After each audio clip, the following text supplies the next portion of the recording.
Hello दोस्तों, स्वागत है आपका अपने चैनल टैली फॉर बिगनर्स में।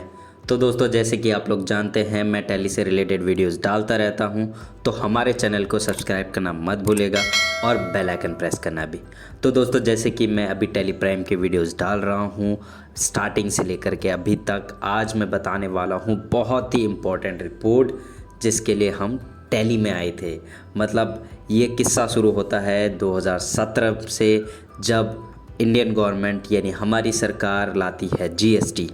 तो तभी से जो बुक कीपिंग की स्टाइल है वो चेंज हो जाती है, क्योंकि हमें इसमें जीएसटी भी हमें रिटर्न फाइल करनी होती है जीएसटी की, उसके रिपोर्ट्स देखने होते हैं, कहाँ हम गड़बड़ी कर रहे हैं जीएसटी में, उसके जो रिपोर्ट्स हैं वो टैली प्राइम में एकदम ही सिंपलेस्ट वे में आपको दिखाती है। चलिए टैली करते हैं। तो दोस्तों, हमें जाना है डिस्प्ले में। डिस्प्ले के बाद में हम लोगों ने ये सारी रिपोर्टें देख ली। लास्ट रिपोर्ट जो थी वो स्टेटमेंट ऑफ इन्वेंटरी थी जो मैंने बताई, और आज मैं स्टेचरी में बताने वाला हूँ जीएसटी रिपोर्ट। जी हाँ दोस्तों, जीएसटी रिपोर्ट बहुत ही इम्पोर्टेंट रिपोर्ट है। तो जैसे जीएसटी रिपोर्ट पे ओपन करते हैं हम, पहला हमारा होता है जीएसटीआर 1, दूसरा होता है जीएसटीआर 2, तीसरा होता है जीएसटीआर 3B। उसके बाद में आ जाते हैं हमारे ई invoice, E way bill, challan reconciliation, GST annual computation, GST rate setup, map, unit of measurement और यूनिट क्वांटिटी आ जाती है। उसके बाद आ जाता है आपका अपडेट पार्टी जीएसटी और क्विट। तो ऊपर आ जाते हैं हम जीएसटीआर 1 पे। चलिए ओपन करते हैं। टडा! तो दोस्तों, ये हमारी है जीएसटीआर 1 की रिपोर्ट, जिसमें ऊपर में आपका आ जाता है पीरियड, और उसके बाद नीचे में सारी रिपोर्टें आ जाती हैं खुल करके। तो फर्स्ट रो में है टोटल वॉचर्स, यानी कि हमने इस मंथ में टोटल वॉचर्स कितने डाले हुए हैं, वो है 16 हमारी। और इंक्लूड इन रिटर्न्स, रिटर्न में कितनी इंक्लूड होती हैं, सिर्फ एक, यानी जितनी भी एंट्री हुई है हमारी 16, उसमें से रिटर्न में इंक्लूड होती है एक एंट्री, जो कि नीचे पे मेंशन है, वहाँ पे भी जाएंगे। उसके बाद में आ जाता है including in HSN and HSC summary, incomplete information and HSN summary correction needed, not relevant in this report. इस रिपोर्ट में कौन कौन सी कितनी एंट्रीज़ हैं जो रिलेवेंट नहीं है, वो यहाँ पर है। उसके बाद आ जाता है सर्टेन ट्रांजैक्शन करेक्शंस नीडेड। इसको एंटर करके हम देख लेते हैं इसमें क्या है। Number of watcher with incompleted mismatch information, information required for generation table wise detail not provided, enter करते हैं। उसके बाद यहाँ एरर देखते हैं, GSTIN UIN is not specified और इनवैलिड। तो जैसे भी आपका पार्टी का GST नंबर वो चेक कर लें, अगर इस टाइप का एरर आ रहा हो तो चेक कर लें कि सही है। अगर सही है फिर भी गलत बता रहा है, ऐसा तो होता नहीं है। अगर आपकी यहाँ पर दिखा रहा है एरर में, तो आपको यहाँ पर एक बार चेक कर लेना है, आपने पार्टी से मैच करा लेना है कि भाई GST नंबर है यही है या नहीं है, क्योंकि हमने अभी तक देखा है कि भाई ये कभी भी सही GST नंबर को गलत नहीं बताती है। तो चलिए आगे बढ़ते हैं, इसको हम ऐसे ही एक्सेप्ट कर लेते हैं। हमने यहाँ पर एक्सेप्ट कर लिया। चलिए अब बाहर आ जाते हैं हम। तो जो अब हमारी कितनी 2 एंट्री हैं जो हमारी आइटम जो इंक्लूड करती है इस रिपोर्ट में, वो यहाँ पर दिख रही है। हमारी जो करेक्शन नीडेड है कोई से भी नहीं, ये नॉट रिलेवेंट 14 एंट्रीज़ हैं। उसके बाद आ जाते हैं आप, हमारे इधर में आ जाता है हमारा serial number, particular, voucher count, table, taxable amount, indicated tax, central tax, state tax, cess amount, tax amount और इनवॉइस अमाउंट। तो यहाँ से प्रेस करेंगे Alt F1, जिससे हमारा क्या हो जाएगा, एक्सपेंड हो जाएगा, यानी डिटेल में एंट्री खुल जाएगी हमारी। तो यहाँ पर डिटेल में दिखाएगा। अब यहाँ पे एंटर करेंगे तो हमारी एंट्रीज़ आ जाएगी, कौन सी एंट्री कितने की है, कितनी अमाउंट की है, कितना टैक्सेबल अमाउंट है, कितना टैक्स है, इंटीग्रेटेड टैक्स कितना है, सेंट्रल SGST CGST कितने हैं, वो सारे यहाँ पर आ जाते हैं। उसके बाद में अब B2B, ये तो B2B आ गए यहाँ पर आ जाता है B2C large, B2C small, credit note, debit note, ठीक है, export invoice, tax liability, adjustment of advance, nil rated invoice, ये सारी आ जाती है। उसके बाद आ जाता है हमारा HSN समरी। इसको ओपन करेंगे वैसे ही हमारा HSN समरी ओपन हो जाता है। ये भी रिक्वायर्ड होता है, मेरे से तो बेटर आप लोग जानते हैं HSN के बारे में। उसके बाद आ जाता है डॉक्यूमेंट समरी। हमारी डॉक्यूमेंट समरी में आ जाती है कितनी सेल की एंट्री है, हाँ, सीरियल नंबर कहाँ से कहाँ तक है, टोटल नंबर कितने हैं, कितने कैंसिल हुए हैं, कितने सेटल्ड हैं, कितने इशूड हैं, वो सारे यहाँ पर आ जाते हैं। तो ये था हमारा GSTR 1। राइट हैंड साइड में देख लेते हैं हमारे पास क्या है, नेचुरल व्यू। बाकी तो ये सिमिलर ही है। उसके बाद नेचुरल व्यू में हम देख लेते हैं, ये हमारी इस टाइप में नेचुरल व्यू में आ जाती है, यानी कि हमें जिस हिसाब से देखना चाहिए, मतलब हम बही खातों के हिसाब से जैसे देखते थे ये है। और जबकि रिटर्न के हिसाब से हमें जो रिटर्न फाइल करनी होती है वो इस टाइप में करनी होती है। उसके बाद में हम आ जाते हैं basics of value. Basis of value में आपका आ जाता है allowed tax value difference up to ₹0, actual tax versus computed tax, include vouchers वर्स where the voucher number exceeding 16 characters, तो अपने अकॉर्डिंग चेंज कर सकते हैं। उसके बाद में आ जाता है एक्सेप्शन रिपोर्ट। उसके बाद आता है सेव और स्टेट एडजस्टमेंट। जैसे हम रिपोर्ट ओपन करते हैं तो हमारे कुछ रिवर्स चार्ज वाले होते हैं, उसमें हमें स्टेट जो होता है वो एडजस्ट करना होता है, यानी टैक्स जो होता है वो एडजस्ट करना होता है, वो हम यहाँ से कर सकते हैं।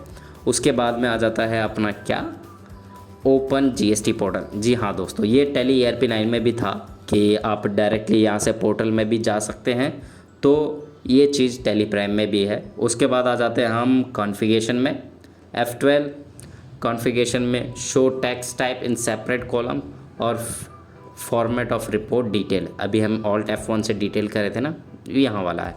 तो इसको अगर हम नो कर देते हैं और इसको कंसोलिडेट करते हैं तो हमारा ऐसा आ जाता है, जिसमें टैक्सेबल अमाउंट जो SGST CGST और IGST है वो नहीं शो करता है। यहाँ से दोबारा F12 प्रेस करेंगे, इसको करेंगे येस और इसको ऐसे ही रहने देंगे, तो हमारे यहाँ पर आ जाता है सारा ओपन हो करके। अब बात आती है कि हमने रिपोर्ट चेक कर लिया, हमारी रिपोर्ट ठीक है, 100% करेक्ट है हमारे नॉलेज से, और हम इसे फाइनल कर रहे हैं और अपलोड करेंगे हम पोर्टल पे। तो दोस्तों पोर्टल पे जाने के लिए तो यहाँ तो पोर्टल है ही, अब ये रिपोर्ट हम पोर्टल में कैसे अपलोड करेंगे, तो आप लोगों को पता होगा कि जैसे GST पोर्टल जो है वो JSON फाइल अपलोड करती है, एक्सेप्ट करती है। तो उसके लिए हम यहाँ से एक्सपोर्ट करेंगे Alt E से, और यहाँ पर है रिपोर्ट ई रिटर्न। उसके बाद में हम इसको, इस जो हमारी रिपोर्ट है GSTR 1 की, ये हम किस फॉर्मेट में एक्सपोर्ट करना चाहते हैं, एक्सेल शीट में या CVS कॉमा डेलिमिटेड या JSN डेटा इंटरचेंज में। तो जैसे मैंने आपको बताया कि जो पोर्टल है वो JSN डेटा इंटरचेंज एक्सेप्ट करती है, तो हम यहाँ से JSN पे ही करेंगे क्लिक, और उसके बाद में हम कर देंगे एंटर एंटर एंटर और सेंड, यानी कि हमारे जो रिपोर्ट है वो एक्सपोर्ट होगी JSN पे। अब डायरेक्टली हम पोर्टल पे जाएंगे, हमने क्योंकि चेक कर लिया हमारे रिपोर्ट्स करेक्ट है, बस जाएंगे वहाँ पर प्रिपेयर ऑफलाइन का ऑप्शन होगा, उस ऑफलाइन में से हम सेलेक्ट करेंगे अपने फाइल को GSTR 1 को और अपलोड कर देंगे। तो ये तो रही हमारी GSTR 1। उसके बाद आगे चलते हैं GSTR 2 यानी GST रिटर्न 2 में। तो दोस्तों ये जो रिपोर्ट है यहाँ पर हमारे आ जाते हैं परचेज़, यानी हमने जितने भी परचेज़ करे होंगे वो सारे हमारे GSTR 2 में आता है। तो इसमें भी हमारा वही सेम है, टोटल वाउचर्स आ गए अपने कि हमारे कितने वाउचर्स एंटर्ड हैं। इंक्लूड्स इन रिटर्न में कितने इंक्लूड्स हो रहे हैं, 1। उसके बाद इनवॉइस रेडी फॉर रिटर्न, हमारी जो वो एक है वो इनवॉइस के लिए रेडी, रिटर्न के लिए रेडी है। तो आप लोगों को पता है कि हमें GSTR2 अपलोड करना नहीं होता है, ये ऑटोमेटिक पॉपुलेट होती है, जनरेट होती है हमारे पोर्टल पे, उससे हमें ये रिकंसाइल करना होता है। तो इसमें हम चेक कर लेते हैं, हमारी ये एंट्री है परचेज़ की, हमने परचेज़ करा हुआ, ये टैक्सेस हैं और ये चीज़ हमारे यहाँ पर मेंशन आ रही है B2B इनवॉइस में। उसके बाद मैं इसको पहले मैं Alt F1 प्रेस कर देता हूँ, जिससे हमारा क्या है एक्सपेंड हो जाएगा, डिटेल में हमें रिपोर्ट दिखेगी। यहाँ पर आ जाता है हमारा B2B इनवॉइस, जिसमें हमारा एक इनवॉइस है, टैक्सेबल परचेज़ में उसके अंडर में आ जाता है हमारी एक इनवॉइस, और ये रिवर्स चार्ज में हमारा कोई सा भी नहीं है, क्रेडिट और डेबिट नोट, रेगुलर सी ये भी नहीं है हमारे पास, और बाकी ये सेक्शन है उसके अकॉर्डिंग ही सारे आ जाते हैं। जो भी जिस टाइप से आपने एंट्री करेगी वो सारी आ जाती है इसके अंडर में। कुछ भी मिस्टेक होता है यानी कोई इनकरेक्ट इन्फॉर्मेशन होता है वो यहाँ पर हमें शो करता है, इनकम्प्लीट इन्फॉर्मेशन, ठीक है। उसके बाद में ये आ जाता है आपका अनसर्टेन ट्रांजैक्शन, करेक्शंस नीडेड, तो यहाँ पर आ जाता है। यहाँ पे जैसे ही आप एंटर करेंगे तो वो आपकी डिटेल ओपन हो जाएगी, उसका रिमार्क आ जाएगा कि क्या मिस्टेक है उसमें, तो वो मिस्टेक सुधारें और आगे बढ़ें। तो हमारे इस अभी हमने कोई मिस्टेक नहीं कर रखा, हमारी एक एंट्री है तो एंट्री आ गई है हमारी, और यहाँ पर टोटल इनवॉइस आ गया, HSN समरी आ गया, रिवर्स चार्ज एप्लीकेबल नहीं है, इंपोर्ट ऑफ सर्विस नहीं है, एडवांस पेमेंट नहीं है, purchase against advance for the previous period नहीं है, ये सारी नहीं है। तो ये भी करेक्ट है। इसको हम चेक कैसे करेंगे? चेक ऐसे करना है कि हम पोर्टल पे जा कर के 2B हम डाउनलोड करेंगे, वहाँ पर हमारी 2B जनरेट होती है ऑटोमेटिक। तो ये ऑटोमेटिक होती कैसे है? जैसे हमने GSTR1 भरा, यानी कि हमने सेल बताया गवर्नमेंट को, हमने ये सेल किया इस पर्सन को, तो जिससे हमने ख़रीदा है तो उसने भी तो शो किया होगा GSTR1 पे कि हमने इस पर्सन को बेचा है, तो उसी हिसाब से ही यहाँ पर आ जाता है। हाँ, अगर जहाँ आपका लगता है कि ये भाई हमने तो परचेज़ कर रखी है, हमने बुक में तो हमारे ये है, रिपोर्ट में नहीं दिखा रहा, आप उस पार्टी को पकड़ो, बोलो कि भाई GSTR फाइल करो और हमारा इनपुट दिखाओ अपने पोर्टल पे, क्योंकि यही मेन चीज़ है कि जब आप सेल करते हैं तो आउटपुट आपको टैक्स भरना होता है, जब आप परचेस करते हैं तो आपको इनपुट मिलता है, जिसकी वो जो आपको आगे कंसेशन यानी कि आपको इनपुट और आउटपुट में से माइनस में जो भी ज़्यादा होगा वो आपको भरना होगा। लाइक इनपुट ज़्यादा हुआ तो ये आपके लिए आगे कैरी फॉरवर्ड हो जाएगा, और अगर आउटपुट ज़्यादा हुआ तो आपको आउटपुट पे करना होगा। तो दोस्तों इसके बाद आ जाता है यहाँ पर स्टेटस वाइज व्यू। इसमें हमारा ये ऐसे कंसोलिडेटेड में आ जाता है, जिसमें आपके स्टेटस दिखाते हैं कि अवेलेबल इन बॉक्स, ओके। और उसके बाद आ जाता है accepted, rejected, modified, pending, new, rejected by GST, ये आ जाता है। उसके बाद में फिर आ जाता है basis, change view, exception report, save, state adjustment, पिछले GSTR1 में आपको बताया मैंने, ओपन GST पोर्टल, और उसके बाद F12, यहाँ से भी आप अपने हिसाब से कॉन्फ़िगर कर सकते हैं। उसके बाद में आ जाता है 3B, मोस्ट इम्पोर्टेंट है, क्योंकि ये GSTR1 और 2 का मिश्रण है, यानी कि दोनों को कंबाइन करके फाइल होती है GSTR3B। ये आपकी जो GSTR1 है वो मंथली बेसिस पे जाती है, ज़्यादातर मंथली ही जाती है, और जो 3B है वो आप क्वार्टरली या मंथली भी भर सकते हैं, आप अपने हिसाब से चॉइस करके। तो 3B में आते हैं अपन। 3B में हमारे पास है टोटल वाउचर्स इतने, और 3B में इंक्लूड्स होते हैं हमारे सिर्फ 3 वाउचर, जिसकी गणना आप व्याख्या या डिटेल इन्फॉर्मेशन नीचे देख पाएंगे। तो इसमें हमारा जाता है, हमारी जो ITC है वो हमारे पास इतनी है, ठीक है, जो कि ऑल अदर ITC है। उसके बाद आ जाती है हमारी नेट ITC, माइनस बी, यानी कि ये जो कॉलम्स हैं इनका और माइनस करके आ जाता है हमारा नेट आईटीसी अवेलेबल। उसके बाद में बाकी और सारी डिटेल्स आ जाती है और जो हमने परचेज़ करा हुआ था वो माइनस होकर के आती है ना। तो जैसे यहाँ पे आपको दिखा दें, ये सारी यहाँ पर आ गई, ये आईटीसी आ गई हमारी। तो ये भी, इसका भी हमें फ़ाइल GSTR 3 भी हमें फ़ाइल करना होता है। तो उसके लिए सिंपल सा वही है कि आप यहाँ से अपने हिसाब से करेक्ट कर लें इसको, कि आपकी जो रिपोर्ट्स है मैनुअली कॉन्फ़िगर करके सही है तो आप इसी को डायरेक्ट अपलोड कर सकते हैं पोर्टल पे जा कर के, अदरवाइज़ आप इसको करेक्ट कर सकते हैं।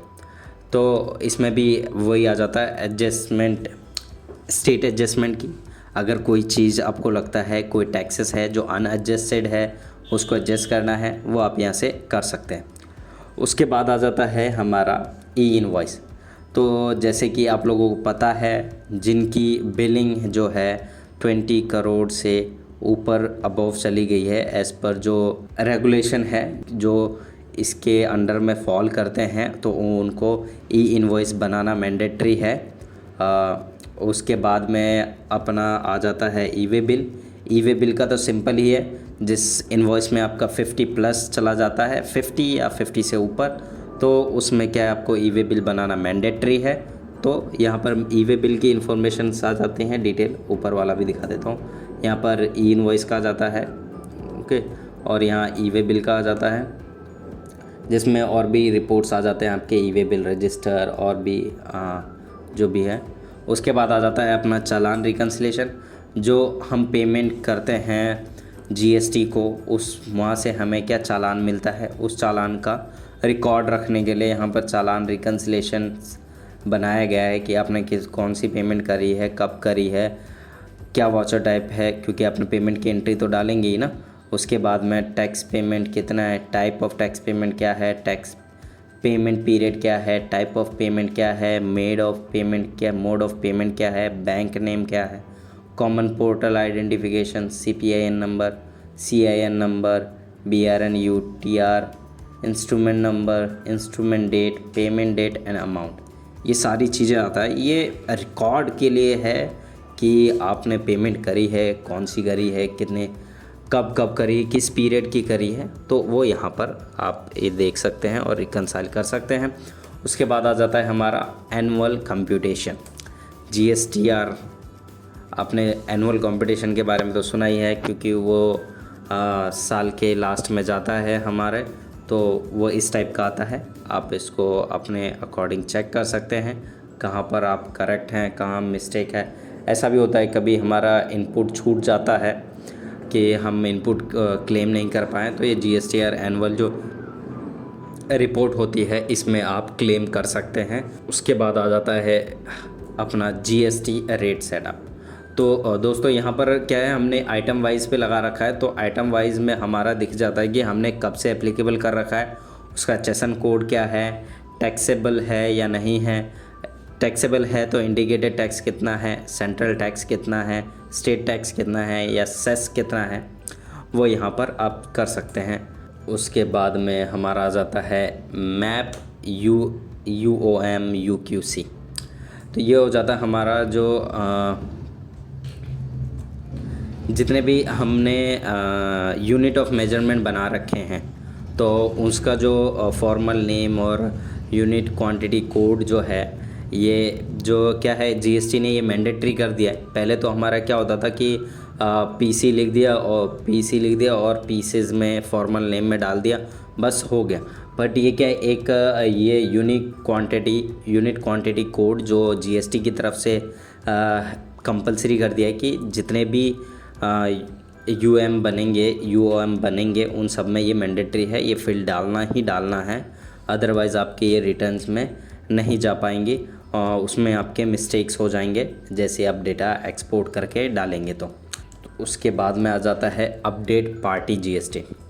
तो दोस्तों इसमें क्या होता है कि आपके जितने भी लेजर हैं, आपने जितने भी लेजर क्रिएट कर रखे हैं, उन सभी के यहाँ पर आपके जीएसटी डिटेल्स आ जाते हैं कि आपने उनके जीएसटी नंबर डाल रखे हैं या नहीं डाल रखे हैं। नहीं डाल रखे हैं तो उनको अपडेट कीजिए। हाँ, अब जैसे हमारे यहाँ पर क्या है सारे, अब मैं F8 प्रेस करता हूँ, हमारे सारे लेजर आ जाएंगे। तो यहाँ पर हमारे जो 3 लेजर हैं उनके ही सिर्फ जीएसटी नंबर मेंशन है, बाकी सारे नील है। तो यहाँ पर आप अपडेट कर सकते हैं, लेकिन आप अपनी इन्फॉर्मेशन से यहाँ से प्रिंट भी ले सकते हैं, एक्सपोर्ट भी कर सकते हैं। तो ये बहुत ही इम्पोर्टेंट है कि लाइक हमारे पास बल्क में लेजर्स हैं और हमें चेक करना है कि किसका हमारे पास जो है वो जीएसटी नंबर अपडेटेड नहीं है। तो यहाँ पर जैसे ही आप एंटर करेंगे तो अभी के सारी आ रही हैं, यहाँ से F8 प्रेस करेंगे तो जितनी हमारी जिन लेजर्स के हमारे जीएसटी नंबर मेंशन नहीं हैं वो सारे यहाँ पर शो करेंगे और आप उसको अपडेट कर सकते हैं। जैसे आप यहाँ पर देख पा रहे हैं कि हमारा जो बैंक लोन है उसका नहीं मेंशन है, तो आप यहाँ पे मेंशन कर सकते हैं। जो भी जीएसटी नंबर है वो करके आप कर सकते हैं। जो भी रजिस्ट्रेशन टाइप है, कंज्यूमर है, अनरजिस्टर्ड है, आपका कंपोजिट है, रेगुलर है, जो भी है उस अकॉर्डिंग आप यहाँ पे कर सकते हैं। उसके बाद में अपन आ जाते हैं, ये हमारी लास्ट रिपोर्ट थी। तो दोस्तों ये था हमारा जीएसटी रिपोर्ट्स या जीएसटीआर कह सकते हैं हम इसे, जिसमें हमारे GSTR 1, 2, 3B, E invoice, E way bill, चालान, GST annual computation, GST rate, map, UOM, update, party GST. तो दोस्तों ये वीडियो यहीं तक था। टैली से रिलेटेड और भी वीडियोस के लिए हमारे चैनल को सब्सक्राइब करना मत भूलिएगा और बेल आइकन प्रेस करना भी। तो दोस्तों तब तक के लिए मुझे दीजिए इजाज़त, फिर मिलता हूँ एक नए वीडियो के साथ। Stay tune with us.